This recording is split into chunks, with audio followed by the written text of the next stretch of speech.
दुर्दैव आहे खरं म्हणजे आमच्या शेतकऱ्याला सातत्यानं या नैसर्गिक आपत्तीला सामोरं जावं लागतं. मागे असेच एकदा अवकाळी पावसामुळे कांद्याचं वगैरे नुकसान झालंय. आताही मोठ्या प्रमाणात नुकसान झालंय. पंचनामे आदेश दिलेले आहेत आपण. शेवटी आतापर्यंत जवळजवळ 14,000 कोटी रुपयाच्या पेक्षा जास्त मदत आपल्या सरकारनं आमच्या सरकारनं शेतकऱ्यांना वेगवेगळ्या अशा आपत्तीमध्ये दिलेली आहे. या बाबतीत सुद्धा निश्चितपणे सरकार शेतकऱ्याच्या मागे उभं राहील, यात काही संधी नाही. एकदा पंचनामे पूर्ण झाल्यानंतर आवश्यक ती मदत आपण जाहीर करू. तर काँग्रेसने हे निमंत्रण नाकारणं म्हणजे मला वाटतं हा सगळ्या देशवासियांचा आणि राम भक्तांचा अपमान आहे. आपल्याला माहित नसेल की इतिहास त्याला साक्षीदार आहे की आपले राष्ट्रपिता महात्मा गांधी यांचा श्वासच प्रभू रामचंद्र होता. अनेक वेळा त्यांनी बोलून दाखवलं. म्हणजे तुम्ही राम जन्मभूमीच्या कार्यक्रमाचे निमंत्रण नाकारणं एका प्रकारे राष्ट्रपिता महात्मा गांधी सुद्धा तुम्ही आवाहन करताय आणि त्यामुळे याचं तर तुम्हाला उत्तर द्यावंच लागेल. म्हणून आपण नेहमी सांगतोय की जो नहीं राम का वो नहीं किसी काम का. काँग्रेसबद्दलच्या लोकांच्या अपेक्षा संपलेल्या आहे. काँग्रेसबद्दलच्याकडून लोकांच्या तर फक्त उपेक्षाच होत आहेत.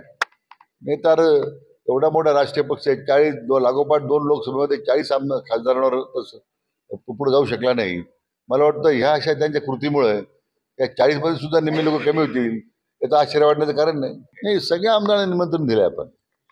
सर्व राजकीय पक्षाच्या नेत्यांना म्हणजे जी आमच्या युतीमध्ये आहेत, महायुतीमध्ये आहेत, निमंत्रण दिलंय. आमदार महोदयांनी निमंत्रण दिलंय. आता शेवटी असं आहे की पक्षाची भूमिका ही व्यक्तिगत राधाकृष्ण विखे यांचा मेळावा नाही की कोणाला त्यात काही व्यक्तिगत काही त्यामध्ये रिझर्वेशन असण्याचं कारण नाही. कारण 14 तारखेला राज्यातील सगळ्या जिल्ह्यांमध्ये एकाच दिवशी हा महायुतीचा संकल्प मेळावा होणार आहे. पक्षाची भूमिका आहे. पक्षाची भूमिकेला अनुसरून सगळ्यांनी उपस्थित राहावं असं आमची अपेक्षा आहे. या दोघांचे भाऊ साधारण फ्लश सीझन आहे. त्यामुळे 2 प्रकारचे निर्णय झाले. आता 3 निर्णय झाले. पहिला निर्णय दूध स्वीकृतीचा दर्जा काय असावा दुधाचा, तो 8.3.5 आधार घेऊन मात्र 8.3 आणि 3.2 सुद्धा दर्जाचं दूध स्वीकारलं गेलं पाहिजे. आणि प्रति पॉईंट ज्यावेळी कमी होईल दुधाचा दर्जा कमी होईल त्यावेळी फक्त 30 पैसे त्यातून कमी होतील. किंवा जर दुधाची गुणप्रत वाढली तर 30 पैसे वाढून द्यायचे. हा महत्त्वाचा निर्णय त्याच्यामध्ये झालाय. दुसरा जो निर्णय त्याच्यामध्ये होता की पूर्वी सहकारी संस्थेपुरता मर्यादित होता आणि सहकारी संस्थेकडे फक्त 25% दूध राज्यातलं येतात. बहुतांशी खाजगी संस्थेकडे दूध जात आहे. म्हणून आता आपण सगळ्यांचा समावेश केला. साधारण जवळजवळ 1.25 कोटी उत्पादक आहेत राज्यातले आणि त्या सगळ्यांनाच आता 5 रुपये द्यावा असा आपण निर्णय केला आहे. मात्र सहकारी संघ असतील किंवा खाजगी संघ असतील तरी 27 रुपये हा शेतकऱ्यांना जर दिलाच पाहिजे. आणि 11 तारखेपासून आता जी अंमलबजावणी झाली ते पहिलं जे पेमेंट होईल आता शेतकऱ्यांना त्याच्यामध्ये 5 रुपये आपण वाढून देणार आहोत. त्यामुळे मी कालच सगळ्या राज्यातल्या दुग्ध विकास अधिकाऱ्यांना सूचना दिलेल्या आहेत की तातडीनं या सगळ्या खाजगी आणि सहकारी संस्थांची बैठक घेऊन शेतकरी उत्पादकांच्या याद्या उपलब्ध करा म्हणून. आता एक नवीन सॉफ्टवेअर आपण तयार केलेलं आहे ज्यामध्ये या सगळ्या शेतकऱ्यांची नावं आपल्याला दिसणार आहे.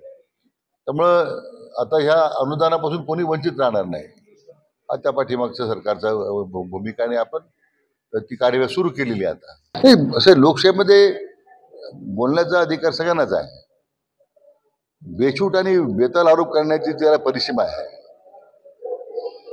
आणि म्हणून माझी त्यांना आव्हान आहे की तुम्ही एक उदाहरण द्या माझ्याकडे की पुढे तलाठी बाबतीत भ्रष्टाचार झाला आहे.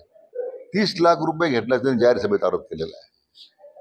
म्हणून आम्ही त्या सगळ्या कागदपत्र घेऊन त्यांच्याविरुद्ध कायदेशीर कारवाई करावीच लागेल.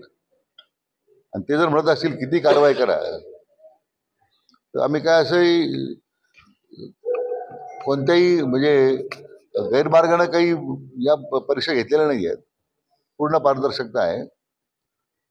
मला वाटतं रोहित पवारांना काय माहीत नाही पण त्यांनी त्यांच्या बाबतीमध्ये आता सध्या जी ईडीची कार्यवाही सुरू आहे त्यातून लोकांचं लक्ष विचलित करण्यासाठी मला वाटतं अशा प्रकारचे भंपक आरोप त्यांची सुरू आहे. अतिशय ऐतिहासिक निकाल म्हटलं पाहिजे. शेवटी विधानसभा अध्यक्षांनी अतिशय विचारपूर्वक घेतलेला हा निर्णय आहे. त्या निर्णयाचं आम्ही सगळ्यांनी स्वागत केलंय, राज्याच्या जनतेने स्वागत केलेलं आहे. आणि लोकशाही न मानणाऱ्या लोकांना ही फार मोठी चपराक आहे. माननीय शरद पवार काय म्हटले, माझ्या दृष्टीने त्याला फार महत्व नाही आहे, कारण त्यांच्या वाटचालीमध्ये असे अनेक प्रयोग त्यांनी केलेले आहेत. मला वाटतं लोकशाहीचा विजय आहे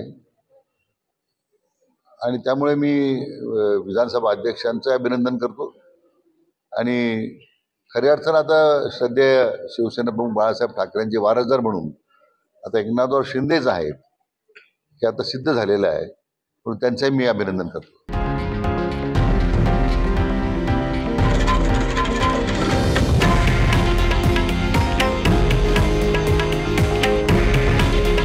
हे आहे देशातील नंबर 1 न्यूज नेटवर्क आणि आपण पाहत आहात TV9 मराठी. काळजी तुमची, हित महाराष्ट्राचं.